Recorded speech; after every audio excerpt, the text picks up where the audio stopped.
আহারে, কাশিটা বড্ড বেড়েছে। রানীমা, খুব কি কষ্ট হচ্ছে?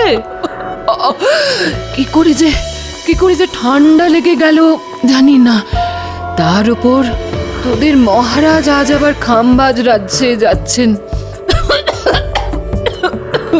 যাবার সময় তার কোনো সাহায্যেই লাগতে পারলাম না। সে আপনি আর কি করবেন বলুন? শরীরের ওপর তো কারো কোনো হাত নেই। রাজবুদ্ধি মশাইয়ের পাঁচন খাচ্ছেন, দেখবেন 2-1 দিনের মধ্যেই ঠিক সুস্থ হয়ে উঠবেন। সুস্থ হয়ে উঠলেই বাঁচি।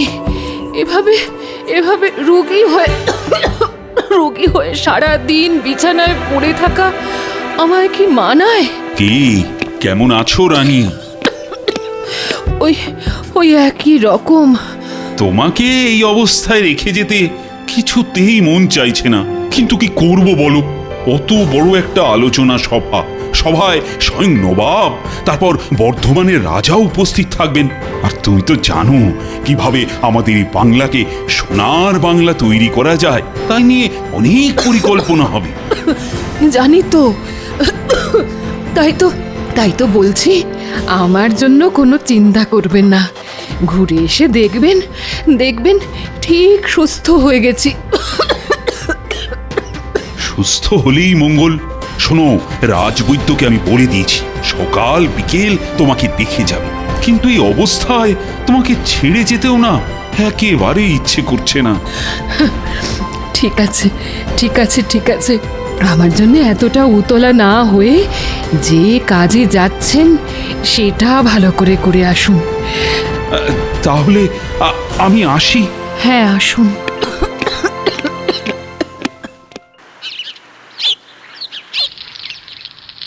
গিন্নি, গিন্নি, আরে দেখো দেখো, বাজার থেকে আজ কিরকম জ্যান্ত কই মাছ এনেছি। কই মাছ? আহা, খুব ভালো করেছো। কদিন ধরে আমার মনটা কেবল ওই কই মাছ করছিল গো। শোনো, তুমি ততক্ষণ রাধা শুরু করে দাও, আমি একবার চট করে রাজবাড়ি থেকে ঘুরে আসি। কেন? এই রাজবাড়ি কেন? মহারাজ তো কদিন হলো খামবাজ রাজ্যে গেছে না, তাই তো রাজসভা এখন না বন্ধ। না, রাজসভা না, আমি যাচ্ছি রানীমাকে একবার দেখে আসতে। গতকাল থেকে রানীমার কাশিটা নাকি খুব বেড়েছে গো। ও মা, সে কি কথা গো? না, তাহলে আর দেরি করো না, যাও চট করে ঘুরে এসো। হ্যাঁ,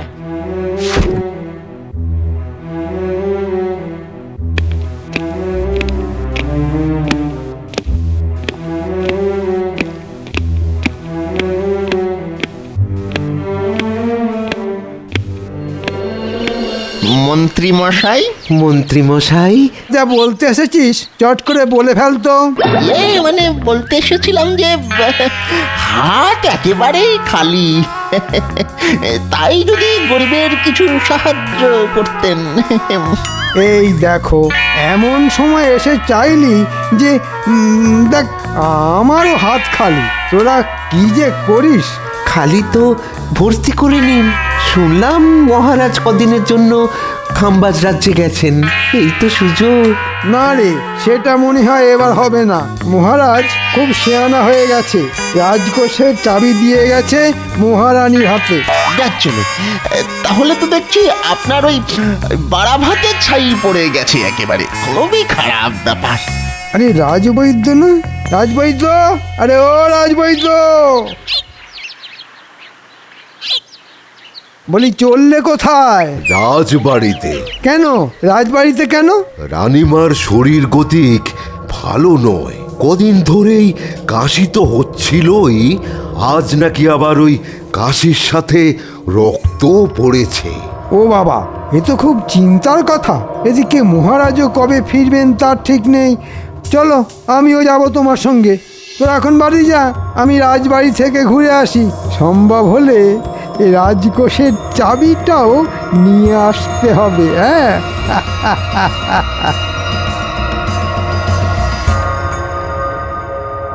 এখন কেমন আছেন রানীমা?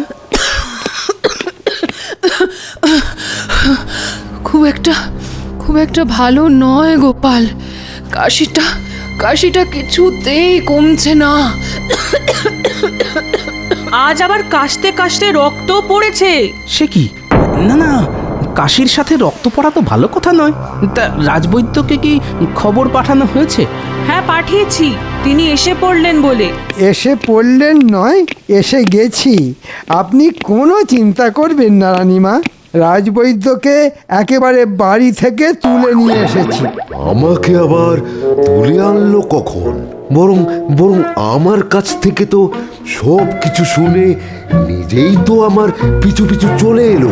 আরে আমার ধ্যানমগ্ন হয়ে কি ভাবছো? হ্যাঁ, দেখো দেখো, তাড়াতাড়ি রানীমাকে দেখে রোগের উপশমের কিছু একটা ব্যবস্থা করো। হ্যাঁ হ্যাঁ হ্যাঁ, দেখছি দেখছি দেখছি, বড় করে হাঁ করুন তো দেখি। না না না না না না, তেমন ভয়ের কিছুই নেই। আসলে ওই কাশতে কাশতে গলার ভেতরটা মনে হচ্ছে ওই চিড়ে গেছে। হ্যাঁ হ্যাঁ, ওই তার থেকেই রক্তপাত। শোনো বৈদ্য, ভালো দেখে এমন ওষুধ দাও যাতে রানীমা তাড়াতাড়ি সুস্থ হয়ে ওঠেন। জানেন রানীমা, আপনার অসুখের চিন্তায় কাল সারা রাত আমি দু চোখের পাতা এক করতে পারিনি। বেটার ছেলে কিরকম গল্প বানাচ্ছে দেখো।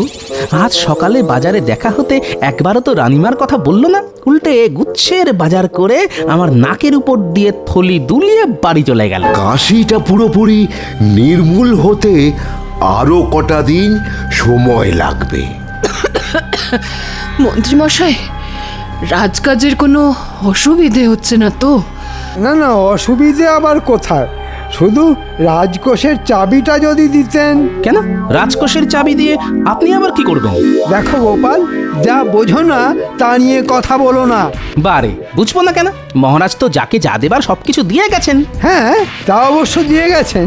তাই রাজকোষের চাবি না পেলেও রাজকাজ আটকাবে না, আর রাজবাড়ির হেসেলও বন্ধ হয়ে যাবে না। ব্যাটা পেট মোটা আমার সব মতলবে জল ঢেলে দিল।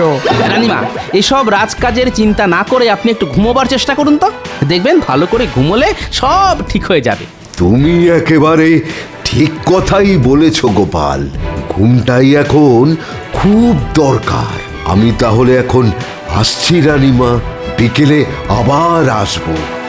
বুঝলে গোপাল, মুখে তো বলে এলাম কাশতে কাশতে গলার ভেতরটা চিড়ে গেছে আর তার থেকেই রক্তপাত হচ্ছে, কিন্তু কিসের কিন্তু রাজবৈদ্য মশাই?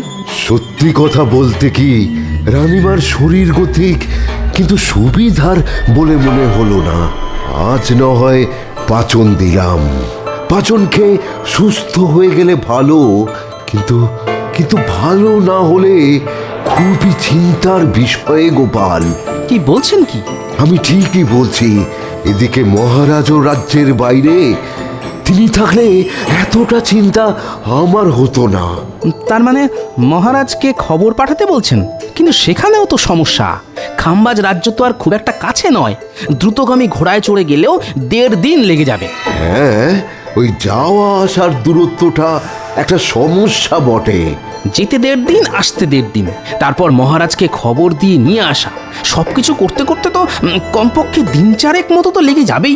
না না রাজবৈদ্য মশাই, ওই মহারাজের কথা মাথা থেকে নামিয়ে যা করার তা আপনাকেই করতে হবে, আর 2-1 দিনের মধ্যেই রানীমাকে ভালো করে তুলতেই হবে।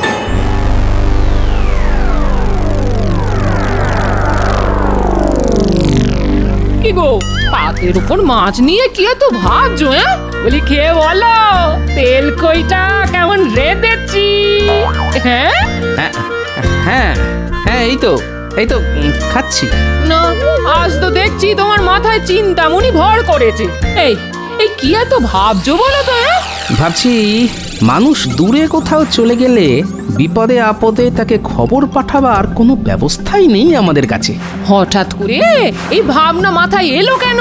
দেখো, রানীমার এত শরীর খারাপ, অথচ তার সব থেকে কাছের মানুষ মহারাজকে চট করে এই খবর জানানো যাচ্ছে না।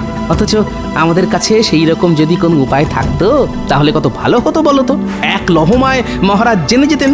এই দেখো দেখো, এই উপায় যখন নেই তখন তা নিয়ে 7-5 ভেবে তো কোনো লাভ নেই। হ্যাঁ, এই ওসব কথা মাথা থেকে নামিয়ে ভালো করে খাও তো খাও, এই খাও খাও। কাল একবার বিজ্ঞানীর সঙ্গে এই নিয়ে কথা বলতে হবে।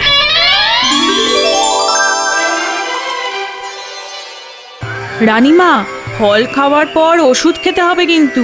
আর কত ওষুধ খাবো বলতো? এখন তো আমি অনেকটা সুস্থ আছি। কাশিও তো তেমন নেই বললেই চলে। তবুও রাজবৈদ্য মশাই নিয়ম করে ওষুধ খাওয়াতে বলে গেছেন। ভেতরে আসবো রানীমা? হ্যাঁ হ্যাঁ, এসো এসো। এখন কেমন আছেন রানীমা? ভালো আছি বৈদ্যমশাই। সত্যি কথা বলতে কি, আপনি ধন্যন্তরী। আপনার ওষুধ যেন কথা বলল। যাক বাবা, ফাঁড়া কেটে গেল। এই কথা কেন বলছো গোপাল? বলছি কি আর সাধে, এদিকে আপনি গুরুতর অসুস্থ, ওদিকে মহারাজ শতেক যোজন দূরে। চিন্তায় তো আমাদের হাত পা পিঠের মধ্যে সেঁধিয়ে যাচ্ছিল। ওষুধটা কিন্তু নিয়মিত খাবেন, আর তেমন কিছু বুঝলে সঙ্গে সঙ্গে আমাকে খবর পাঠাবেন। এখন তাহলে আসি রানীমা। হ্যাঁ হ্যাঁ, আসুন আসুন।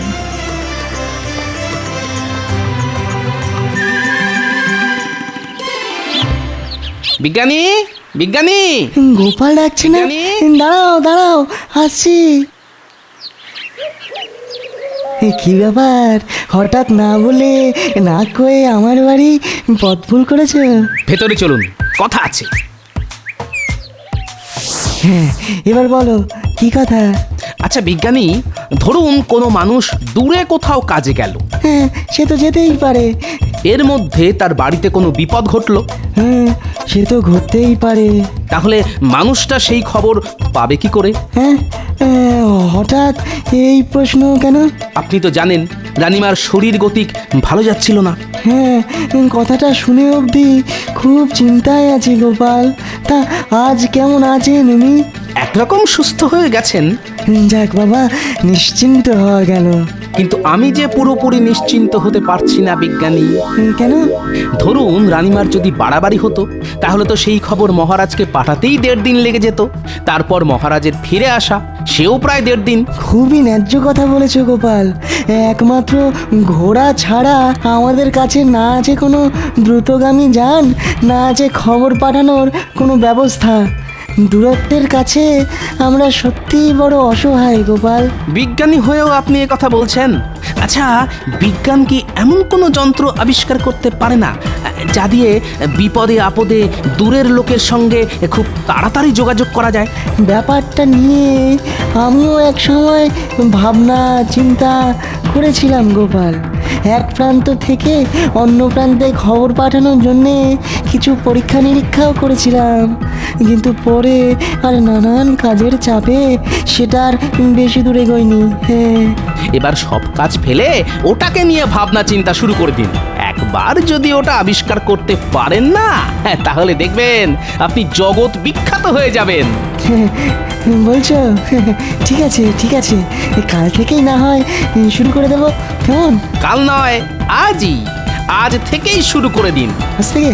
হ্যাঁ হ্যাঁ হ্যাঁ, আজ থেকেই। ঠিক আছে, তাই হবে গোপাল। না, আজ 2 দিন ধরে ঘরের দরজা বন্ধ করে বিজ্ঞানী যে কি করছে কে জানে। দোরগোড়ায় গিয়ে ডাকলেও সাড়া মিলছে না। যাকে কাল ভোর ভোর উঠে একবার ওর বাড়ি যেতে হবে।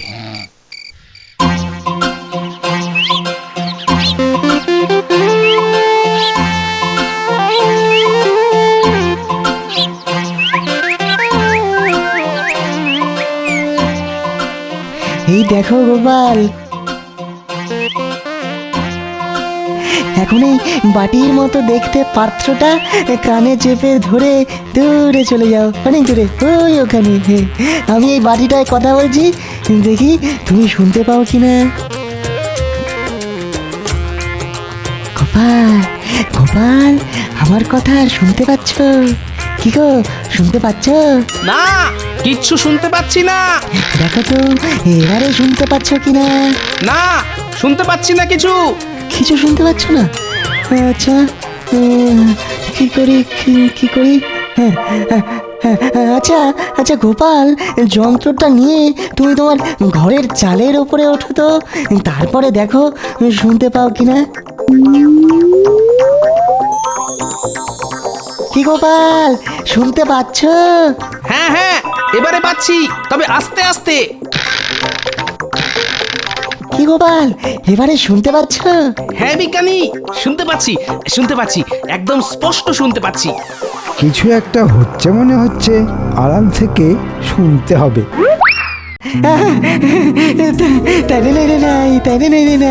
তার মানে আমার আবিষ্কার ঠিক পথে এগোচ্ছে, শুধু এটাকে আরো উন্নত করে তুলতে হবে। হ্যাঁ, তাই করুন বিজ্ঞানী। আর একবার যদি দূরের লোকের সঙ্গে কথা বলার যন্ত্র আবিষ্কার করে ফেলতে পারেন না, তাহলে দেখবেন সারা দুনিয়া আপনাকে কেমন মাথায় তুলে নাচবে। দূরের লোকের সঙ্গে কথা বলার যন্ত্র আবিষ্কার? ওরে বাবা, তাহলে তো ওটা হাতাতে হবে, তারপর সাহেবদের কাছে বিক্রি করে অনেক টাকা। রাজকোষের চাবি পায়নি তো কি হয়েছে, এবার এই যন্ত্র হাতিয়ে দ্বিগুণ কামিয়ে নেব।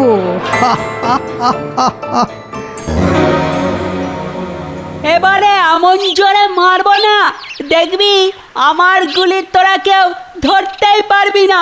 ঠিক আছে ঠিক আছে, ওই বড় বড় কথা না বলে মেরে দেখা।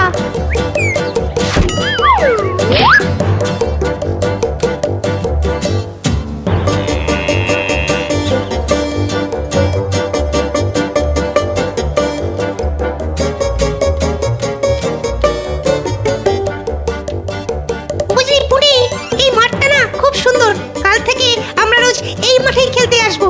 কিন্তু একটাই মুশকিল বুঝলি, এই মাঠটা আমাদের বাড়ি থেকে অনেক দূর। আর কত দূর? মাত্র আধ ঘন্টার তো পথ। তাছাড়া আমাদের খেলার মাঠে তো গরু চড়ছে, ওটা মাঠ না গোয়াল ঘর বোঝাই যাবে না। যেদিকেই তাকাও গোবর আর গোবর। ঠিক আছে রে ন্যাপলা, কাল থেকে আমরা এই মাঠেই খেলতে আসবো। আরে আরে, মন্ত্রী মশাই এদিকেই আসছে না? তাই তো, এদিকে সাহেবদের বাড়ি ছাড়া তো আর কিছুই নেই। তাহলে হয়তো সাহেবদের সাথেই দেখা করতে আসছে। চল লুকিয়ে পড়ি, তারপর দেখতে হবে সাহেবদের সঙ্গে মন্ত্রী মশাইয়ের কি দরকার।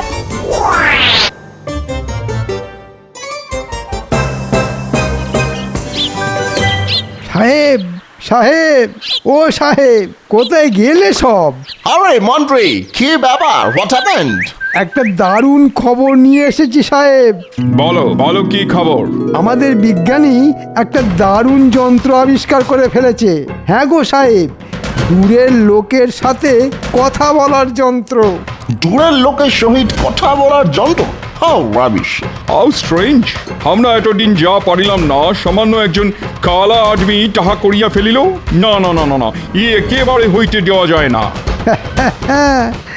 তা তো যাই না সাহেব, তাই আমি ওটা গোপনে তোমাদের হাতে তুলে দিতে চাই। বহুত আচ্ছা। যেমন করিয়া পারো ওই যন্ত্র আমাদের হাতে আনিয়া দাও। তা না হয় দেব, কিন্তু তার বদলে আমি কি পাবো? বলো, কি চাও তুমি? তেমন কিছু নয়, মাত্র 1000 মোহর। ঠিক আছে, তাই পাবে। আগে ওই যন্ত্রটা তো আনিয়া দাও।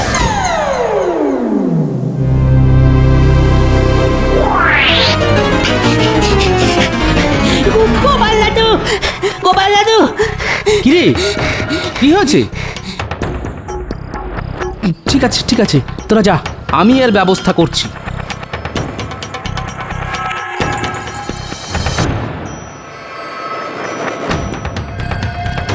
বলো কি গোপাল, মন্ত্রী এত বড় একটা খারাপ কাজ করতে পারে? ও যে কি পারে আর কি পারে না, সেটা একমাত্র ওই জানে। কিন্তু আমাদেরও এর একটা উপযুক্ত জবাব দিতে হবে। যন্ত্রটা লুকিয়ে ফেলতে বলছো? না না, লুকিয়ে ফেললে তো খেল খতম হয়ে যাবে। শুনুন, এমন কিছু একটা করুন যাতে বাক্সের হ্যান্ডেল ঘুরিয়ে যন্ত্র চালু করলেই দুম করে ফেটে যায়। খুব ভালো বলেছো গোপাল, এটাই হবে শটে শটান সমাচারের। আমি বাক্সের ভেতরে বারুদ ভরে রাখবো। তাহলে বুঝতে পারলি তো কি করতে হবে? জলের মতো বুঝে গেছি। ওই বিজ্ঞানীর হাত পা বাঁধবো আর যন্ত্রটা হাতিয়ে এনে আপনাকে দেব। হ্যাঁ, কিন্তু কিন্তু এত সব করার জন্য আমরা কি পাবো? হ্যাঁ, আমরা কাজের আগেই পাওনা গন্ডার কথা না আমার ভালো লাগে না। আগে কাজ করে এনে দেখা, তারপর তোদের পুষিয়ে দেব।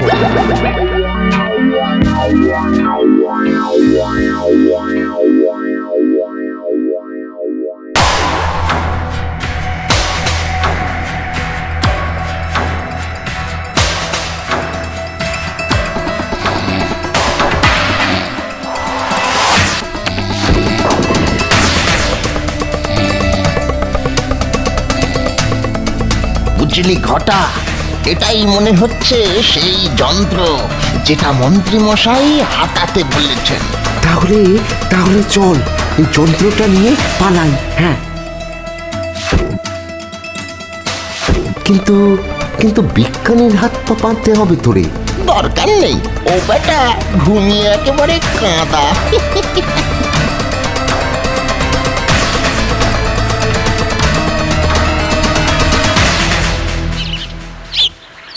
দুটো বাটির একটাতে মুখ লাগিয়ে একজন কথা বললেই অন্যজন অপর বাটিতে কান লাগিয়ে সেই কথা শুনতে পাবে।